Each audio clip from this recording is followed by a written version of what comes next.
Welcome to the Finding the Magic podcast, where books come alive. I'm Tricia Copeland, a fiction author and host of this show. If you love books, finding great reads, and hearing about the story behind the story directly from the authors, this is the place for you. Whether you like fantasy, science fiction, dystopian, or romance titles, I think you'll find something to love in my playlist. Listen in to discover something magical about a book or two today.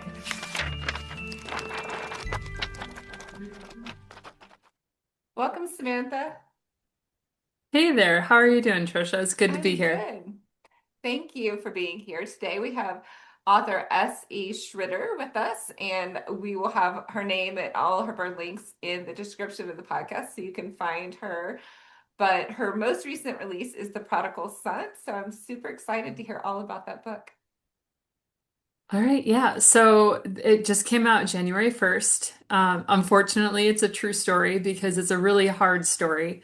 My late husband was a pastor who relapsed into alcohol and got in a drunk driving accident.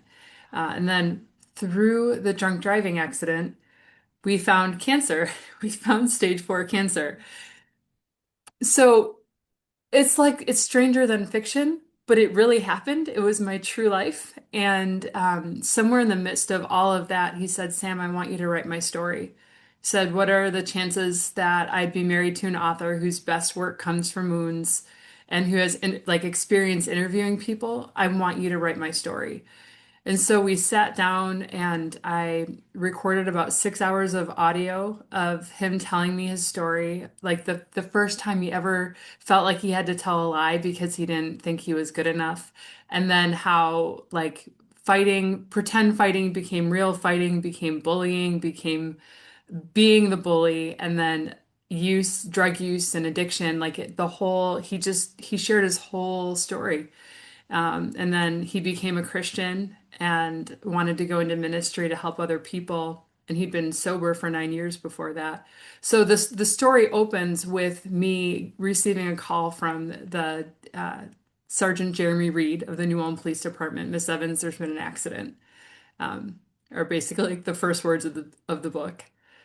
So, Wow. That I can't even imagine. I mean, that's like the call you never want to get, right? Like that's uh-huh. the biggest fear as Yeah. a wife or a mom or a family member or anyone, I guess. But yeah, that's and is he still alive? Did he beat the cancer or no? Do you No, know? so the accident happened September 30th, 2017, and he passed away 20 months later, in June of 2019. Um, and I kept writing. I mean, the book took me 7 years to write because there were days where I could only write 2 paragraphs, and then I would have to set it down for 2 months. And I'm the type of writer, I've done NaNoWriMo, so I've written like 6,000 words a day, Right. like that's No. not but it was like so emotional for me. So it took a really long time. And then, like, because he passed away, and I call it Jurassic Park when they filled in the DNA of the dinosaurs with frog DNA. I had to do the same thing with a story, kind of like interview. And I like as I was writing, I was like, I'm not sure what he did here or how this played out. And so I ended up interviewing his best friend.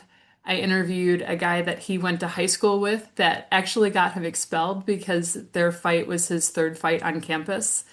I interviewed the intake officer at the county jail where he was that first night. It's like just so and that wasn't it. I mean, there were just tons of interviews that I had to do and figure that out to be able to write his story. So, and then it, then I finally finished it. And I was like, maybe we should just leave it with a typesetter. Maybe we should, like, I called her and it's like, what if we just leave it on your computer and we just don't publish it? Like, what if that's our thing? She said, no, Sam, people need to hear the story. People are going to be changed by reading the story. And that's been the consensus from a lot of people, like, oh my gosh, thank you. This is helping me heal wounds that I didn't realize I had. Um, so that it's good. I'm glad it's out, and I'm a little terrified because it's my real life on a platter. Like, here you are. You know? That is very scary. And I can't remember whether we were recording when you told me this, but he asked you to write this book, correct? Yes, he did. Yeah, I think we were recording. He said that, Okay.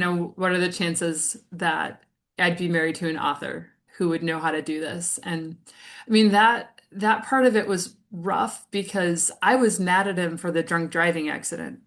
Everyone was like, cancer, cancer, cancer, the sky is falling. And I was like, hold up a minute. Like, he lied to me. My husband lied to me. He hid his addiction from me. And I mean, there were signs, but I was very much in denial, which is in the book too. I was very open about my own failings and my own mistakes in the whole process because I didn't want to see it. I wanted to believe that we were in a better place and that everything was okay and we were fine. Everything's fine. Everything's fine. But it wasn't fine. But then when it came time to do the interview, I didn't want to do it because it meant that we were going to be intimate, like having intimate conversation in a way that I wasn't prepared for, I wasn't happy about. So I think it ended up helping our marriage though in the end. Because we never had time to go to counseling. We never had time. He had mandatory court, like what do you call that? Like group therapy sessions for his addiction. And then he had to go to AA and he was also doing chemo twice a week. So it was like there's not time to work on us in the middle of that. So that part, the interview part, ended up being a blessing for our marriage. I can imagine. Yeah, I mean, as someone who has lost someone very close to me, relatively recently, I can't imagine like all the feelings and trying to, I mean, I even stopped writing and my book wasn't about my loved one, You right? So froze. I can imagine that it's how hard it would be to write that book and to go back and to continually go back into those feelings and dredge them up, so to say, or re-experience them as you're writing. But do you feel like it did give you some healing in the end to go through that process? I feel like having the book out now is healing. Going through it to rewrite it was not. My first book, Love Letters to Miscarriage Moms, was cathartic writing that. It felt like I was writing it for myself as a healing process, and then I got to share that with other women who had experienced infant loss. That felt very cathartic. The Prodigal Son was like a Horcrux, like took a part of my soul. Like I put my whole self into that. And I called my mom so many times crying, like, I can't do this, I can't do this. I actually acknowledged her in my acknowledgments page. It's like, thanks for just taking all my phone calls because it was rough. It was pretty rough. So So the prodigal son is more about his journey of recovering from his alcoholism and rather than your journey in grieving him then, right? correct. If there ever Okay. was a sequel, it would be The Widow's Mite, and I would share, how I started grieving his death the day we found out about the cancer diagnosis. I would talk about what the whole thing, like the cancer, the chemo, the saying goodbye to him in the hospital, and then being a single mom. I remarried in 2023, but I was a single mom of three little girls for like 3 or 4 years, and that was hard. Like, Well, especially dealing with yeah, grief and loss. I mean, you've lost someone, your kids have lost someone, and right, you're all dealing with loss, plus you're by yourself, right? I mean, right. that's a lot to take on. There was a lot. So that would be the sequel, but no, it's mostly his story and just how like there's our faith plays a huge part in that because he, like I said, he was a pastor. So he went back to church eventually. The churches begged for him to be reinstated. And so there's this whole process of his churches expressing grace to him and showing him grace in the midst of his failings, which was incredibly powerful.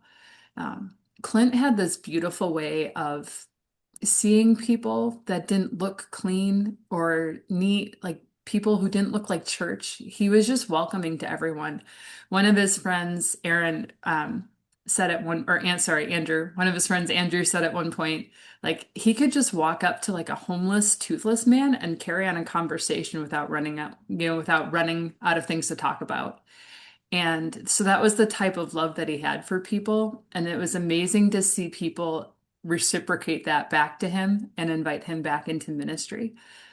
So the story talks a lot about like you are loved, God loves you no matter what you do. The author's note in the beginning is from Clint, and he says like if God can use a screw up like me, then he can use someone like you too. Yeah, that's amazing. That's very powerful. So let me get the story straight. So he was a minister He first. Had he was. had any prior alcohol use or issues? Yes. So Okay. he was bullied and then like he started using drugs recreationally like freshman year of high school, I want to Oh, say. It's in the book. But he just it was like recreational, but then it became a coping mechanism and he started drinking more and more and more. Um, he said by 16 he was out drinking 25-year-olds. wow. And then at 19, one of his friends, they lived in Minot, North Dakota, but one of his friends had gone to the Twin Cities and he came home with cocaine. So Clint like snorted his first cocaine. I think, well, so he was a crack addict later, but I think it started with cocaine, which is the powder form of crack. I know way more about drugs than than I should. But that's where it started for him. And then when I met him in 2000, gosh, 2003, I think, he had been sober for a while, for like 9 months, and he told me about his addiction. He told me about the alcoholism and about the cocaine addiction. And I was like, okay, like I was so naive. I was like, okay, it's over then. Like he used and he's done using and so happily ever after. Everything's gonna be fine. And it was not fine. We ended up moving to Chicago and I didn't realize how important uh, his environment was for him. Like p people who knew his story at work and who had a positive impact on his life. So we moved to like this new area, and all the guys that he worked with would go out and drink, and they would invite him to go with, like, hey, come out with us, come out bowling with us, come to this barbecue with us, and everything had to do with alcohol. So he got tired of saying no to what he wanted to say yes to anyway, and he relapsed in our first couple of years of marriage. It wasn't every single day, but he was drinking and smoking weed during our first 2 years of marriage, and it broke my heart. I didn't feel like I, I didn't want to divorce him because we had just gotten married, and I was like, no, like I'm gonna stick this out. I'm gonna, I had to give it a try, right? And it was awful. And it was terrifying. And there were nights where he came home drunk at like 3 in the morning. There was one night he came home with bloody knuckles and he couldn't remember getting home or how he got the bloody knuckles. So to this day, I have no idea like if he fell or he got in a fight or he punched something. Like my initial gut reaction knowing him now is that he punched something in anger. But because he did that when he was drunk. And then there were a couple physical fights we got in, which are in the book. And when I say I'm scared for people to read it, those are probably the scenes that I'm most scared of because it's there. Like, let me talk about the worst nights of my life. But for me, it was really important to include those pieces for people who've gone through that and experienced that because I want them to know that they're not alone and that other people deal with those things. And also, we are Christians. Like, we're Christians and we're struggling through this and we're not perfect. So here it is. Here's reality. We're not hiding our sin. We're not hiding the mistakes that we make. This is us. So that was really important for me too. So yeah, and then he had he was drunk on and off for 2.5 years, and I moved out to Oregon. I took a job as a youth director out there, and he got drunk 3 times in Oregon. And the second time I was like, I'm done. I'm done. Like, leave. I moved across the country to help you with a clean start. Like, so done. So done. Um, and he was sober then for several months. He went, visited his brother in Colorado. They went to a bar to watch a Vikings game, and he got drunk. And that was in September, September 16, 2007. And like it's crazy, I can just say that date, September 16, 2007, because he was so mad at himself for drinking that he just quit cold turkey. And I'd never seen anything like that or heard of anything like that. Like he was furious with himself because he'd been doing so good. And then he was sober until he wasn't 9 years later. So No, that's so hard. But I commend you for being brave enough to tell his story and tell in part your story. And I just want to say also that these weren't mistakes. Number one, I mean, right.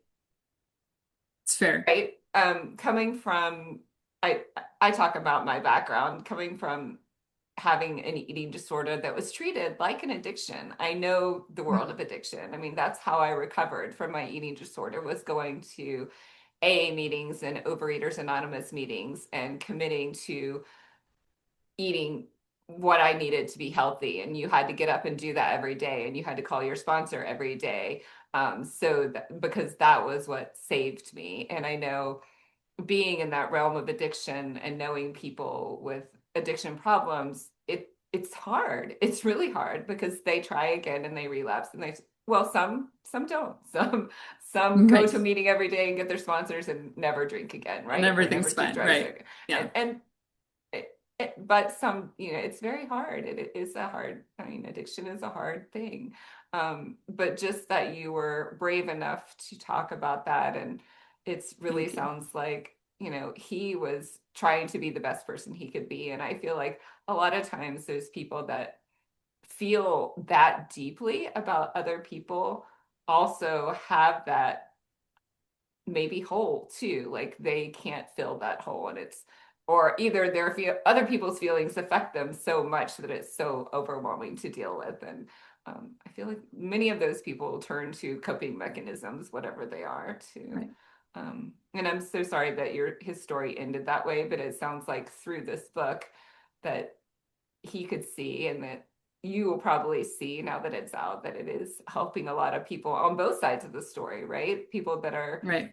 in that addictive situation or in those addictions, and also people seeing grace, and also people seeing the recovery, and also people that might see themselves or see their loved ones and realize that empathy, but also that how am I taking care of myself moving Right. forward.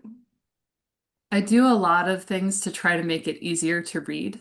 As an author, I know you've tackled hard topics, and so I incorporate a lot of humor whenever possible, which sounds weird, but there are just certain conversations like the his his oncologist asked him like, do you ever deal with toxic chemicals? Have you ever been around toxic chemicals? He was just trying to figure out what had caused the cancer. And Clint said, no, I've never been around toxic chemicals. I'm a pastor. I only deal with toxic people. Like that was his humor. Right. So, I mean, there are just things like that. And like he played football, so there's conversations with his football teammates and just some of his internal dialogue. I try to put some levity in there. And then also writing it in a fiction style makes it more readable. People are reading through the book so fast, which is a huge compliment to us as authors, when they're like, oh yeah, I picked it up 2 days ago on page 193. It's like, thank you. Like that's amazing. And also it took me 7 years to write. So like could you take, I don't know, like a week to read? Yeah, You take a know? little bit longer than 3 days to read this Just a book. little At bit. 7 days, maybe. A day So, for a but year. right, it's just a huge compliment. So Well, I'll yeah, take and it. and so I noticed on your website you have a list of other books you've written as well. Were those fiction or nonfiction books? Those are nonfiction as well. I'm really excited to get out of this grief space and to work on some fiction. Like my debut novel is coming out. Like The Lakeshore Secret comes out March 31st, 2026. And it's, about murders. There are murders in this story because it's romantic suspense, and murder feels like a break for me. murder feels easier to write about than Well, and it's not related to you. It's not it's not real. my life. Right. Right. It's not your life. Let's, but now that you have all this creative background and Right. then you're ready to go forward. So, yeah, I've really been diving into this creative nonfiction genre because I think it is a good way to tell those nonfiction stories. And everybody loves a story. Like we love reading stories. And it makes it that much more poignant when you know the person on the other side of that story is a real life person and real Hmm. life people. And this happened to them. And I mean, I relate to fictional characters and I get very close to my characters. I'm a big crier, so I will cry 1,000 times in your book when I read it, I'm sure. But maybe I'll just Probably cry the whole time. But I get very invested in characters, even if they're fictional, and even if they're mine or somebody else's characters. do the same But thing. Right. And they um, stay with you when you walk out the door and you're at the store. You're like thinking about how their day is going, even though right. they're not there. And something that's Yeah. written in that format of a a fictionalized nonfiction book, right? Right. I think it just makes it that much more relatable. And if it's kind of told in that storytelling genre or voice. And Right. did you Yeah. write it third person or first person, or how did you write that? I guess it couldn't have been first person if it wasn't him writing it, so, right? I wrote it from first person from his perspective. Oh, And okay. then there's two point of view. So it's my perspective when I'm living through a scene, and it's his perspective. And I had to put myself in his head, which actually gave me so much grace for addicts because then I was like having to write like an addict and think like an addict, and Right. that was Oh, pretty nuts. interesting. And Yeah, the that would other be. yeah, it was a little bit nuts. So it was like first person. I don't know, it switches back between like present tense and past tense, but it not in a confusing way. Like my editor was like, Okay. "We're good, everything's okay." But Okay.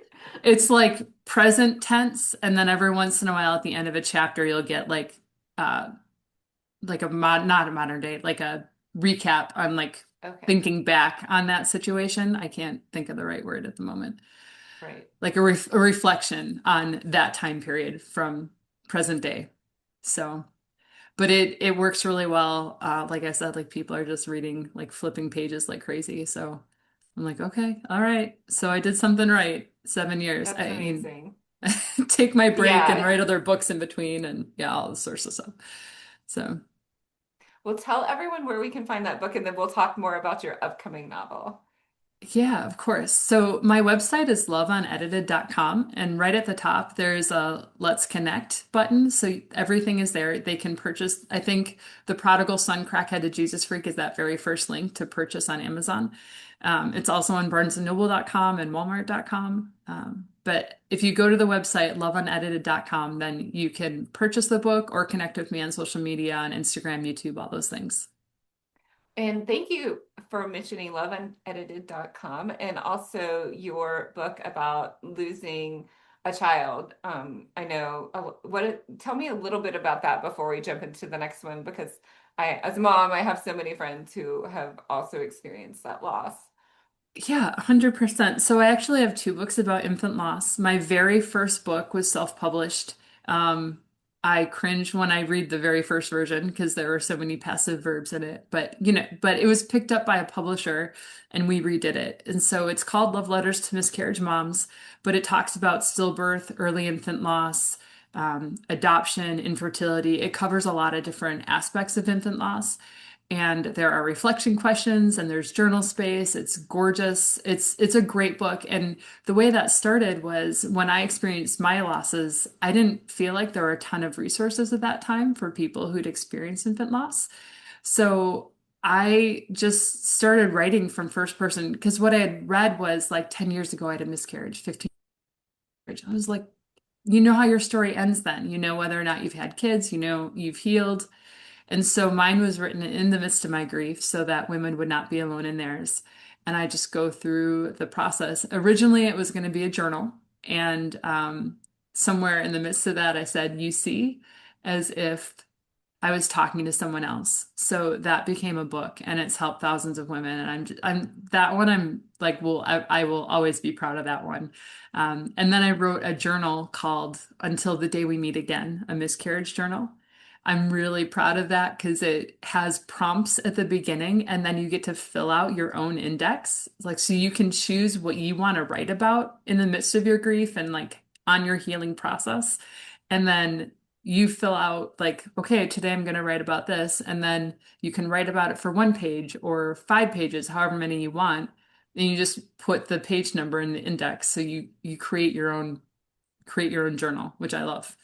So That sounds amazing. Yeah. And it seems like you could go back to that like 6 months later, a year later, and you would feel differently and you can process through whatever you're going through at that time again and maybe differently. you could use the same prompt over and over if you needed to and just keep going. So yeah, I'm a journaler. So when I don't like a prompt at the top of the page and then it gives you only 1 page, like what if I want to write longer than that? So I tried to think through that. And part of my thing with providing resources for grief is like a lot of times we don't know what to say or do when someone's experienced a loss. And so she told them they were loved, Prayers Against Addiction, and Until the Day We Meet Again, a miscarriage journal are all gifts that you can give to someone when you don't know what to say. Like, I want to help you, I love you, then you're afraid to say the wrong words. So that's what I was hoping. That's my hope is for these books is that they'll make great gifts for people who've experienced loss. Yeah, that's very powerful because I feel the same way. I have a friend who lost their husband, and Mm. even though we both experienced significant loss, they were different. Every loss is different, and I struggle with what to, and somebody was like, "Just say you're sorry," like, and because she also told me that people that experience like I was trying to connect with that person by also saying, "Oh, I have this loss too," right? But that's not always what the other person needs to hear. I think the other person a lot of times just needs to be listened to and feel supported and loved, not commiserate. Commiserate is the wrong word in this situation, I but mean, I don't, that's a good relate word. to, I guess. So, Yeah. I mean, yeah, it is commiserating, but anyway, yeah. So that's very powerful for loved ones as well as those experiencing their Right. grief. So, I love thank you, you I'm for sorry. And then I try to right, stop talking when someone's right. experienced something. Like, I that's I it. have gotten much better at that. Just that's enough. I don't need to share my pain, but and add to your pain by sharing my pain. And I think that's kind of where I came to on that. That's interesting. But thank you for being brave enough to do that because there are probably not enough people who have done that and have been able to do that in their pain, right? Right. Yeah. Well, Yeah. moving on to fun stuff now. Yes, Called fun stuff, murder. murder. Okay, no, not sure that this is the right segue, but we can go there. Is it Lake Shadow or Shadow Lake? Is that the correct The Lake Shores Secret Lake is Shores? what it, Okay, yeah. secret. Yeah. Tell me about that book. So it starts with a woman who has a stalker. Someone has broken into her apartment. It's happened multiple times. So she goes up to Minnesota to her grandma's lake house to try to escape the stalker and also figure out what's going on and recalibrate. But she had lived with her grandma in high school, so there is an ex-boyfriend there who owns a security company, and he tries to keep her alive, but it's not very easy for him. And um, and they have this whole like miscommunication thing about why she left, why she's mad at him, how he feels about her. And so they end up having to work together to keep her alive and find out who is Okay. trying to kill her. Okay, so she doesn't. I was like, wait, alone in a cabin does not. This sounds like every horror movie that happens. Right. That's when you're gonna No, get killed. So she does not don't die. die then, She I'm does not guessing. die. No, well, she's Okay. the main character. We have to have a happy I ending I because know I life was gonna has say enough sad maybe endings. Yeah. somebody else dies, but we won't give too much Yeah. away about that. So how There did you are. Yeah. decide to switch your brain to just do something a little bit outside the box? Fiction is my first love, honestly. So total confession, I'm a geek. I played with Barbies until I was in ninth grade, because I realized later I was using them to tell stories and I didn't realize it. So, right. So like, hero, heroine, like the whole like hero's quest, hero's journey. I was doing that all like with Barbies. But I played with Barbies much longer than I should have, and like long enough to know that I should not admit that to my friends. you know? But fiction is my first love. I say that I want to write fiction books that I'm not embarrassed for my kids to read, like closed door romance. We don't have to show all the things, but just well written, well crafted work. And so it's always been my love, like I said. And then when I was writing The Prodigal Son, I needed heartbreaks, like grief breaks from the grief.